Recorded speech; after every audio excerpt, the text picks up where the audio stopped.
Do you remember that Daikaiju classic Godzilla? I know I do. He's fought many monsters since and has starred in over 29 movies. Wow. You could say 29 movies, as the Americans should say.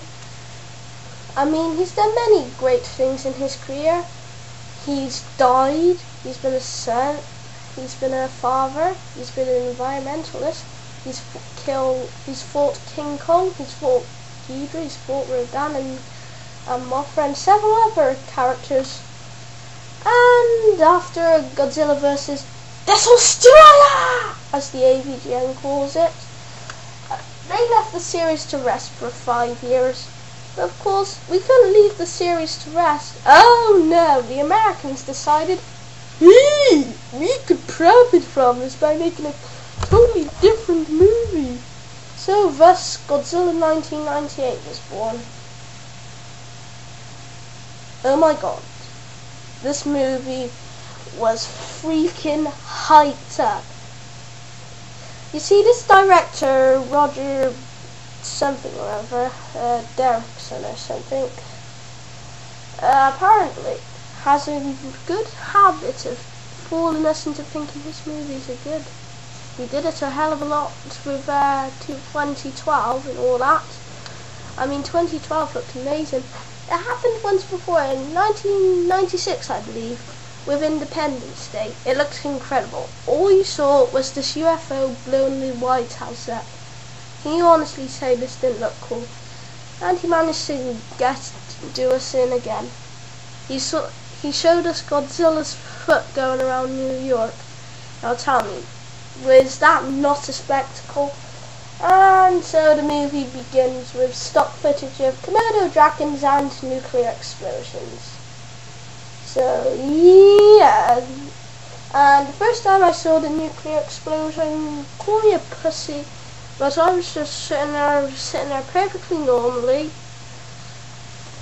unexpected, just thinking it was going to be a normal opening with the USS National Anthem, and then suddenly, boom!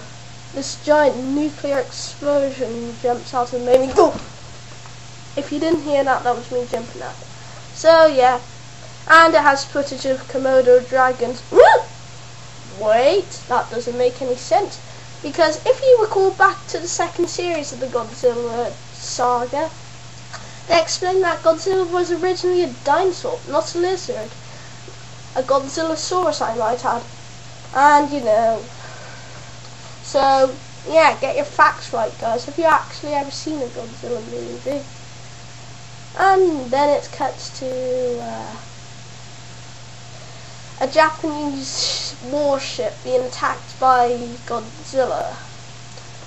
And then, I suppose it's kind of meant to be a reference to the from the scene at the opening of Godzilla, where he comes out of the sea and attacks that Japanese fishing boat in the original. And then we cut to possibly one of the and then we cut to a guy driving along his little car in the rain. And then we find out that there is a footprint somewhere or wherever.